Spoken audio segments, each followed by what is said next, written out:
Krishna everyone. तो हम लोगों ने कल टॉपिक किया था, बहुत ही सुंदर टॉपिक था कि एकलव्य जो है उसके साथ क्या क्या हुआ था और हमें क्या सिखाया और बताया जा रहा है। तो आज हम लोग उसी को ही कंटिन्यूशन में करना चाहते हैं कुछ।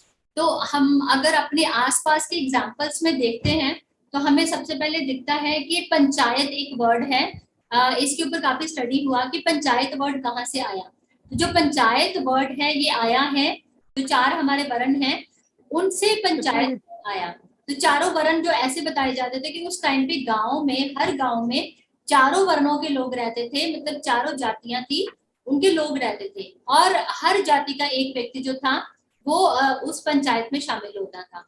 और पांचवा व्यक्ति वो होता था जो गांव के आसपास के जो वन होते थे, जहाँ पे जंगली एरिया होता था, वहां पे जो लोग रहते थे वो डायरेक्टली तो इनके साथ रिलेटेड नहीं होते थे गांव के साथ, लेकिन गांव के किसी भी डिसीजन में का इफेक्ट जो था उनकी लाइफ में भी पड़ता था, जिसके कारण उन्होंने क्या किया कि पांचवा व्यक्ति जो था वो बाहर से आता था। तो ये पांचों जो लोग होते थे, जो अलग अलग, चारों लोग अलग जाति के, और पांचवा जो वनवासी जिनको कहते हैं, वो वन का व्यक्ति जो था वो भी जो है पार्टिसिपेट करता था। तो इसका मतलब है कि कहीं पे भी स्टार्टिंग वाले टाइम से ही कभी भी भेदभाव नहीं किया गया कि एक ही वर्ण का जो व्यक्ति है वो डिसीजन लेगा। नेक्स्ट जो है सेकंड पॉइंट जो है कि कास्ट वर्ड है वो कहाँ से आया। तो बताते हैं कि कास्ट वर्ड जो है इंग्लिश का वर्ड भी नहीं है, ये पुर्तगी वर्ड से आया है। हमारे में तो वर्ण और आश्रम होता था। तो वर्ण और आश्रम का मतलब होता था कि जो कर्मों के हिसाब से जो व्यक्ति जो है डिसाइड होता था कि क्या क्या कर सकता है। और लेकिन कास्ट सिस्टम जो है वो इतना भयंकर आया कि उसने क्या किया कि ऊपर नीचे कर दिया कि ये सबसे, मतलब ये लोग छुआछूत स्टार्ट कर दिया कि ये लोग अच्छे हैं, ये लोग बुरे हैं, ऐसा सिस्टम स्टार्ट कर दिया, जो कि एक्चुअली में गलत था। इसमें अमोघलीला प्रभु की बड़ी सुंदर वीडियो है जिसमें उन्होंने बताया है कि चार वर्ण जो है, देखिए अगर हम बात करते हैं कि हम ब्राह्मण है, क्षत्रिय है, वैश्य है, शूद्र है, और ये चारे कर्मों के हिसाब से है, जैसे हमने कल श्लोक कोट किया था कि गुना कर्मा विभागशा, गुणों और कर्मों के हिसाब से इनका विभाजन किया गया है। अब मैं सबसे पहले आपको ये बताती हूँ कि गुणों और कर्मों के हिसाब से विभाजन हुआ है हर जगह पे, जाति के हिसाब से विभाजन नहीं हुआ। ये हमारे पास हजारों एग्जाम्पल्स हैं। जैसे पहली एग्जाम्पल हम रावण की लेते हैं, तो रावण जो था वो एक ब्राह्मण फैमिली से था, लेकिन वो असुर कहलाया। अपने किसके कारण असुर कहलाया? अपने कर्मों के हिसाब से असुर कहलाया, क्योंकि उसके कर्म, वैसे तो वो, उसके पिता ने उनको, ब्राह्मण पिता थे उनके, और उन्होंने उनको पूरी एजुकेशन दी थी कि वो जो है पूरे स्कॉलर था, ब्राह्मणिक एक्टिविटीज में पूरा स्कॉलर था, लेकिन वो स्कॉलरशिप का ज्यादा बेनिफिट नहीं हुआ जब उसने अप्लाई नहीं किया। जब वो अप्लाई नहीं किया तो वो फिर ब्राह्मण की क्वालिटी से हटने के बाद उसका जो जाति है, जहाँ हम कह सकते हैं कि उसका वर्ण जो है वो चारों वर्णों से हटके उसको असुर की उपाधि दे दी गई। ये हमारे पास सबसे बड़ी एग्जाम्पल है। सेकंड बहुत बड़ी एग्जाम्पल है प्रहलाद महाराज की, बलि महाराज की। तो आप जानते हो कि प्रहलाद महाराज जो है और बलि महाराज दोनों ही असुर में पैदा हुए। तो जो असुर समाज है उसमें पैदा होने के बावजूद भी अगर उन्होंने भगवान की निष्ठा से भक्ति और पूजा आराधना की, जिसके कारण वो भक्त शिरोमणि कहलाए, भक्तों में सबसे उत्तम कहलाए। और ऐसे भी बताते हैं कि जितने हमारे 12 महाजन हैं उनमें से प्रहलाद महाराज और बलि महाराज का भी नाम आता है, दोनों का ही। तो ये भी बहुत बड़ी बात है। इसके बिना हमारे पास और भी बहुत सारी एग्जाम्पल्स हैं जिसमें मतलब किसी और जाति का होने के बाद भी उन्होंने एक दो राजा भी है, उनका नाम मुझे याद नहीं है, जिनका अपना पुत्र जो था वो अधर्मी था। उन्होंने क्या किया था कि अपने साम्राज्य में से एक व्यक्ति को उठा के राजा बना दिया था। मतलब ऐसा भी टाइम आया था कि जहाँ पे जो थे पुत्र जो थे बहुत ज्यादा अगर इंटेलिजेंट नहीं थे तो वहां पे उन्होंने राजा बना दिया। उसमें उन्होंने ये नहीं देखा कि ये किस जाति से जन्म हुआ है इसका, या कहाँ से बिलोंग करता है, क्योंकि वो व्यक्ति जो था, राजा को लगा कि उस व्यक्ति में क्वालिटीज हैं राजा बनने की, कि उन्होंने उसको उठा के राजा बना दिया। इसके बिना अब हम जिसको हम एक्शन कहते हैं या गुण कहते हैं या कर्म कहते हैं, ये साइकोफिजिकल नेचर है हमारी। हर व्यक्ति में एक नेचर होता है उसका काम करने का। अब अगर हम ये वर्णों की बात करें तो बहुत सारे लोग बोलते हैं ओहो वर्ण, ब्राह्मण, वैश्य, क्षत्रिय और शूद्र जो है ये तो आपने कास्ट सिस्टम बना दिया। अमोघलीला प्रभु की वीडियो में वो बताते हैं कि लेकिन अगर हम बात करते हैं प्रीस्टली क्लास कौन सी होती है? प्रीस्ट होते हैं। अगर हम किसी को कहेंगे ना कि he is a priest in the church, वो चर्च में प्रीस्ट है, तो she is a nun in the church, तो वो लोग उनको प्रणाम करते हैं क्योंकि उसने जीसस के साथ विवाह किया हुआ है और वो जीसस की पत्नी है, तो उनको वो एक अच्छे श्रेष्ठ पोजीशन पे लेके आते हैं। लेकिन अगर हम भगवान को अपना हम कहते हैं कि हम we are a servant of lord Shri Krishna, we are devotees, हम ब्राह्मणिकल कार्य कर रहे हैं, मैं पुजारी हूँ मंदिर में, तो हमें जो है बोला जाता है कि ये ब्राह्मण क्षत्रिय वैश्य शूद्र जातिवाद हो गया। तो प्रीस्टली जो है क्वालिटीज फॉरेन में अगर आप देखोगे तो वहां पे प्रीस्ट को बहुत वैल्यू दी जाती है। तो वहां ऐसा नहीं है कि भारत में ही सारी जातिवाद है, वहां पे भी तो देखो वर्ण वहां पे भी डिसाइड हुए हैं कि एक व्यक्ति प्रीस्ट है, फिर एक एडमिनिस्ट्रेटिव क्लास होती है, एडमिनिस्ट्रेटिव क्लास जो होती है जो पूरा एडमिनिस्ट्रेशन अपने कंट्री को पूरा करती है, या कोई ऑफिस होता है पूरे ऑफिस को वो कंट्रोल करते हैं, एडमिनिस्ट्रेटिव लेवल पे पूरा जो है मैनेज करते हैं, तो वहां पे भी वो सेकंड कैटेगरी आ गई। थर्ड कैटेगरी में उसके बाद वर्कर आ जाते हैं, वर्कर जो जैसे कि वैश्य हो गए, पहला हो गया ब्राह्मणिकल मतलब प्रीस्ट, दूसरा हो गया एडमिनिस्ट्रेटिव क्लास मतलब क्षत्रिय, थर्ड हो गया वर्कर जो हो गए, वर्कर कैटेगरी के लोग आ गए मतलब वैश्य हो गए जो काम करते हैं सारा, जैसे खेती बाड़ी ये वो सारा जो भी काम करना होता है। और फोर्थ नंबर पे फिर आता है, हमें उनको शूद्र नाम दिया गया है लेकिन उनको एग्जीक्यूटिव क्लास कहा गया है, वो एग्जीक्यूटिव क्लास है। तो एग्जीक्यूटिव क्लास जो सबके अंडर रहती है और सबके ऑर्डर्स को फॉलो करती है, तो हर जगह पे एग्जीक्यूटिव क्लास होती है। जैसे कहते हैं ना नौकरी क्या और नखरा क्या, एक बड़ा कॉमन सा वर्ड होता है कि नौकरी क्या और नखरा क्या, यार नौकर, नौकरी जो करता है वो नौकर है और नौकर है अब, लेकिन अब हम सर्वेंट कह रहे हैं उनको, हम नौकर कह रहे हैं उनको, लेकिन अगर हम बोल देंगे कि शूद्र है तो फिर वहां पे प्रॉब्लम हो जाएगी कि कास्ट सिस्टम आप बना रहे हो। जबकि भगवान कह रहे हैं कि हमारी जो बॉडी है ये पूरी बॉडी में भी 4 वर्ण है, जैसे हमारा जो सिर है उसको ब्राह्मण कहा गया है, जो सोचता है, जो दिमाग से काम करता है, जो प्रचार करता है, जो टीचिंग करता है उसको ब्राह्मण कहा गया है, और मतलब जो बल से जो कार्य करते हैं, हमारी दोनों भुजाएं जो है उनको क्षत्रिय कहा गया है। और पेट जो है जो खाने पीने के साथ जहाँ फिर पचाने का कार्य करता है उनको जो है वैश्य कहा गया है। और जो पैर है जो शूद्र है, को इन बातों को समझना है कि कैसे हमारे धर्म को डिग्रेड किया जाता है, हमें फालतू की बातों में उलझा के। जैसे बहुत सारे लोग बोलते हैं यार इनका तो भगवान हमेशा ऊंची जाति में ही आता है, तो क्या जो भगवान जो है श्री कृष्ण ऊंची जाति में आए तो लेकिन क्या वो वैश्य के परिवार में नहीं रहे जाके, वहां पे भी तो रहे ना। या फिर इसके बिना भगवान के 10 अवतारों की बात करें तो सबसे पहले अवतार भगवान विष्णु ने लिया मत्स्य अवतार, तो मछली जो है वो उसकी कौन सी जात है, कौन सी ब्राह्मण है और कौन सी क्षत्रिय है वो, अगर हम देखा जाए तो ऐसा क्योंकि लोगों को नॉलेज नहीं है और हम लोग नॉलेज को, हमारे पास नॉलेज है लेकिन हम उसको लेना नहीं चाहते, और क्योंकि वो हमें बेवकूफ बनाते हैं और जिसके कारण हम बेवकूफ बन जाते हैं। समझ आ रही है? तो यहाँ पे ये पॉइंट आ गया कि मत्स्य अवतार, फिर उसके बाद कूर्मा अवतार। बताइए कूर्मा कौन से कास्ट में आता है? फिर कूर्मा के बाद और कौन है? बरहा के बाद बरहा अवतार आगे। बरहा क्या है? पिग है। तो सोचो कि पिग की कैटेगरी जो है वो शूद्र से भी नीचे जो है, शूद्र से भी नीचे चला गया। एक तो पिग शूद्र हो गए, इंसान योनि में तो आ रहे हैं, उसके बाद वो एनिमल योनि में चला गया, और एनिमल योनि में भी हाथी, गाय जिनको बहुत पूजा जाता है, उसके बाद हाथी आता है, फिर ऐसे और भी बहुत सारे एनिमल्स आते हैं, उसमें भी सुअर जिसको सबसे ज्यादा गंदा माना जाता है। ऐसी भेदभाव उन्होंने नहीं किया, ये भेदभाव हम बना रहे हैं। भगवान तो जहाँ पे जरूरत पड़ती थी, जहाँ पे नीड थी, वहां पे उन्होंने अपने आप को जो है फिट किया है। नरसिंह भगवान है, वो भी तो एक हिसाब से कौन सी जाति के हैं फिर, अगर हम उनकी जाति पूछना चाहें। हिज डिवाइन ग्रेस इसी भक्ति स्वामी तो प्रचार करने के लिए गए, क्योंकि उनके गुरु महाराज ने उनको प्रचार करने के लिए बोला था।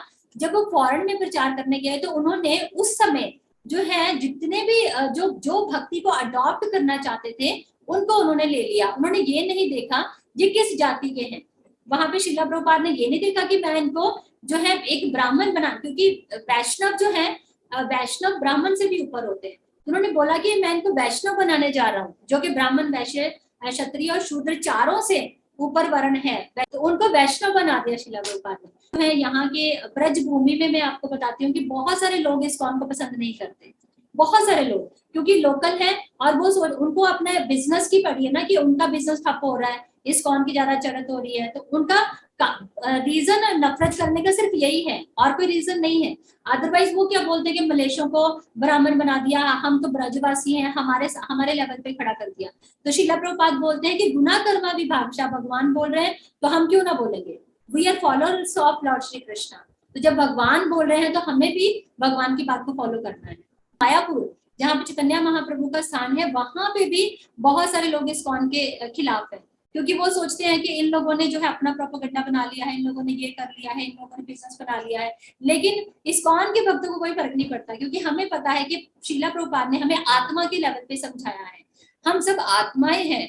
हम लोग जो है हम ब्राह्मण वैश्य क्षत्रिय शूद्र कुछ नहीं है, हम आत्मा है, और आत्मा का धर्म है भगवान की सेवा करना। तो हम इसलिए अपने आप को सोल समझ के चलते हैं। हम किसी जाति पाति में नहीं फंसते हैं, ना हम किसी स्टेट वाद में फंसते हैं कि मैं यूपी में रह रही हूँ या पंजाब में, मैं तो पंजाबी हूँ, मैं यूपी वाली हूँ, या मैं बिहारन हूँ, या ये हूँ। तो हमें कोई लेना देना नहीं है इन चीजों से। हम गोलकवासी हैं, हम वहां पे जाएंगे और वहीं पे जाने की तैयारी कर रहे हैं। तो हमारे अंदर किसी तरह का भेदभाव नहीं है। अदरवाइज एक हरिजन वर्ड आया, तो ध्यान से सुनिएगा। हरिजन वर्ड कहाँ से आया? जब महात्मा गांधी जो थे, उन्होंने वो अपना मतलब प्रचार और प्रसार कर रहे थे देश को आजाद कराने के लिए, तो कुछ कैटेगरी के लोगों ने उन्होंने बोल दिया, कुछ कैटेगरी के लोगों को, कि ये तो लोग तो हरिजन हैं, ये लोग हरिजन हैं, तो उनको नीची जाति का बता दिया। लेकिन मतलब ऐसे बताते हैं हमारे आचार्य के हरि का मतलब भगवान श्री कृष्ण है, जन मतलब कि जो उनके अंदर हैं, उनके प्रिय हैं। तो हरिजन मतलब जो भगवान के प्रिय हैं, तो हम हरिजन हैं। हमें जो मर्जी कैटेगरी में डाल दो, हमें जो है हम सबसे ज्यादा खुश होंगे कि हम हरिजन कहलाएं। लोग ऐसे बोलते हैं कि हमें तो हरिजन बोल दिया, हम तो नीचे जाति के बता दिया। तो वो कह रहे हैं कि ये जिसने बनाई है उसको बोलिए ना, महात्मा गांधी ने बनाई है। कहीं हमारे शास्त्रों में हरिजन नाम का वर्ड नहीं मिलेगा आप लोगों को, किसी को भी नहीं मिलेगा, क्योंकि है ही नहीं। और विडंबना क्या है कि हम शास्त्र पढ़ते नहीं है, और हमें खुद ही समझ नहीं है कि सही क्या है गलत क्या है। जो हमें कोई बताता है वही हम समझ लेते हैं। तो शीला प्रभुपाद के जो गुरु महाराज थे, हिज डिवाइन ग्रेस भक्ति सिद्धांत सरस्वती ठाकुर महाराज, वो जो है उन्होंने 64 गौड़िया मठों की स्थापना की। गुरु शीला प्रभुपाद के गुरु महाराज, तो वो इतने ज्यादा स्ट्रॉन्ग थे, उनको लायन गुरु के नाम से जाना जाता था। इतने स्ट्रॉन्ग प्रीचिंग करते थे, बहुत जबरदस्त प्रीचिंग। तो ना एक बार जो है भक्ति सिद्धांत सरस्वती ठाकुर महाराज को किसी ने बोला कि आप लोग जो है आप हरिदास ठाकुर की पूजा करते हो, हरिदास ठाकुर को मानते हो। तो हरिदास ठाकुर तो वो था, मुस्लिम था। तो उन्होंने इतने सुंदर तरीके से समझाया, ये चीज समझना। उन्होंने बोला कि मुझे ये बताइए कि जाति जो है, कास्ट जो है, वो कौन है? मतलब ब्राह्मण, अगर मैं आपको बोलूं कि ब्राह्मण कौन है, तो क्या ब्राह्मण जो है, दो ही चीजें होती है, एक आत्मा होती है और एक बॉडी होती है। दो चीजें होती है ना। तो आत्मा के छोड़े जाने पे बॉडी को जला दिया जाता है, और अगर आत्मा रहती है तो बॉडी वर्क करती है। दो ही चीजें हैं फंक्शन करने वाली। तो कहते हैं कि आत्मा ब्राह्मण है कि बॉडी ब्राह्मण है, मुझे बताइए। तो वो पहले बोला कि बॉडी ब्राह्मण है। बोले अगर बॉडी ब्राह्मण है, तो जब आत्मा शरीर को छोड़ देती है, तो बॉडी ब्राह्मण बॉडी को आप जलाते हो, तो आपको ब्रह्म हत्या का पाप नहीं लगता? आप कैसे जला सकते हो किसी ब्राह्मण को? अगर बॉडी ब्राह्मण है, क्योंकि आत्मा तो कोई लेना देना नहीं है, तो बॉडी को आप जला कैसे सकते हो? वो तो ब्राह्मण है, तो आपको ब्रह्म हत्या का पाप लगना चाहिए। आप इतने बड़े स्कॉलर हो, इतने बड़े ब्राह्मण, आपको पता होना चाहिए कि ब्रह्म हत्या करनी नहीं चाहिए। तो वो बोला नहीं नहीं नहीं, ऐसे नहीं है, आत्मा ब्राह्मण है। तो बोले अच्छा आत्मा ब्राह्मण है। तो कहते अच्छा आत्मा ब्राह्मण है, तो अगले जन्म जब आपका होगा, अगर सुअर बनोगे, कुत्ता बनोगे, क्योंकि अच्छे कर्म अगर करोगे तो देवता बन जाओगे ज्यादा ज्यादा। तो कौन सा देवता ब्राह्मण है और कौन सा क्षत्रिय है, कौन सा शूद्र है, या फिर कौन सा कुत्ता ब्राह्मण क्षत्रिय वैश्य शूद्र है, या कौन सा छिपकली जो है ब्राह्मण क्षत्रिय वैश्य शूद्र है, मुझे बता दो जरा। तो वो बेचारा शांत हो गया कि ना ब्राह्मण है, ना बॉडी ब्राह्मण है, ना ही कौन ब्राह्मण है, आत्मा ब्राह्मण है। तो फिर मेरा क्वेश्चन आपसे ये है कि फिर ब्राह्मण कौन है? ब्राह्मण तो है, क्योंकि वर्ण तो हमारे शास्त्रों में बताए हैं, 4 वर्ण 4 आश्रम, तो ये हमारे शास्त्रों में ब्राह्मण है। तो ब्राह्मण कौन है? कर्म, एक्टिविटीज। माता जी मेरे हिसाब से भी एक्टिविटीज, क्योंकि भगवद गीता में भगवान कहते हैं ना कि अब मैं ये कर रहा हूँ, अब मैं आपको प्रीच कर रहा हूँ, तो मैं ब्राह्मण हूँ। तो मैं सारथी बना हूँ, तो शायद मैं पता नहीं वैश्य हूँ। तो ऐसे भगवान भी बोलते हैं अपने बारे में कि अपने काम से डिफाइन करते हैं कि मैं क्या हूँ। ये वेरी गुड। तो ये राइट आंसर है। हमारी एक्टिविटीज के ऊपर डिपेंड करता है, हमारे काम के ऊपर डिपेंड करता है, हमारे कर्मों के ऊपर डिपेंड करता है, हमारे गुणों के ऊपर डिपेंड करता है। गुना कर्मा विभागुषम, गुण और कर्मों के हिसाब से हम डिसाइड होते हैं कि हम ब्राह्मण हैं या क्षत्रिय हैं। तो कभी भी ऐसा हमारी हिस्ट्री में कभी ऐसा नहीं हुआ कि किसी ने मतलब जो है भेदभाव किया, लेकिन अब होना शुरू हो गया। अब मैंने जैसे अभी आपको बताया कि लोग इस्कॉन को पसंद नहीं कर रहे, क्योंकि जब से ब्रिटिश काउंसिल कास्ट सिस्टम लेके आए, हमारी एजुकेशन सिस्टम में डाल दिया, हमारे दिमागों में डाल दिया।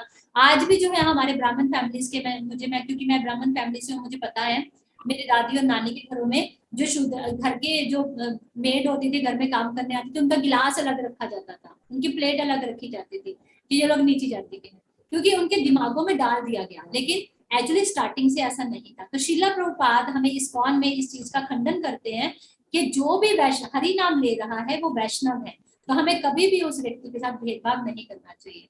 तो ऐसे ही जो कलयुग ब्रिटिश काउंसिल के आने से पहले जब चैतन्य महाप्रभु ने भी जो है हरिदास ठाकुर को नामाचार्य श्रीला हरिदास ठाकुर की उपाधि दी, जो कि मुस्लिम होते हुए हरि नाम जो है हमारे जीवन का आधार है, हमारे जो है हमारी भगवत धाम जाने का जो रास्ता है उसका सबसे पहली सीढ़ी है और सबसे उत्तम है, यही हमें भगवत धाम लेके जाएगा। बाकी हम चाहे सारे कार्य कर ले, अगर हरि नाम नहीं ले रहे तो भगवत धाम जाने के अधिकारी नहीं है हम।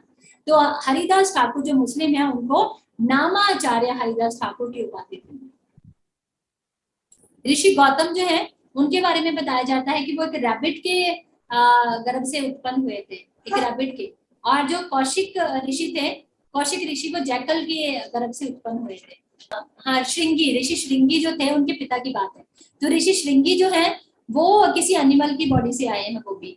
तो जब भगवान श्री राम जो थे उनके पिता दशरथ महाराज जो थे, उनके घर में पुत्र नहीं हो रहा था। हाँ, थोड़ा सा याद आया, उनके घर में संतान नहीं हो रही थी, तो उनको ये गाइड किया गया कि कोई ऐसा व्यक्ति जो है यज्ञ करे अगर आके, जिसने कभी स्त्री का मुंह ना देखा हो, तो वो व्यक्ति जो है अगर यज्ञ करेगा तो आपके घर में संतान 100% होगी। ऋषि इतने बड़े ऋषि कहलाए जिन्होंने भगवान श्री राम के जन्म का जो है वो माध्यम बने, तो वो भी किसी एनिमल के गर्भ से पैदा हुए। तो हम फिर वहां पे क्या जाति का उनको मानेंगे? किसको याद है एग्जाम्पल? हरे कृष्णा माता जी। माता जी, ब्रह्म ऋषि विश्वामित्र भी तो यदि जन्म से क्षत्रिय थे, बट वो अपने कर्मों से, अपने तप से फिर वो ब्रह्म ऋषि बन गए। वेरी नाइस, बहुत सुंदर एग्जांपल दिया, वेरी नाइस। तो यस, जो है विश्वामित्र भी थे, क्षत्रिय थे, लेकिन फिर बाद में अपने कर्मों से ब्राह्मण बने। और वो कौन थे जो ब्राह्मण थे और अपने कर्मों से क्षत्रिय बन गए थे? परशुराम जी। परशुराम जी, भगवान परशुराम। Very good. तो देखो कितने एग्जाम्पल हैं हमारे सामने। जब हम बात करेंगे, डिस्कस करेंगे, तो ही तो माइंड खुलेगा ना। बहुत सारी बातें हमें पता है, हमारी आंखों के सामने हैं, होती हैं, लेकिन क्योंकि हमारे माइंड जो है उनको ढक दिया गया है कि सोच ही नहीं पाते इस तरह। देखो कितने सुंदर दो एग्जाम्पल और आई जो मैंने बोली भी नहीं। Very nice. Thank you so much. Please like, share and subscribe.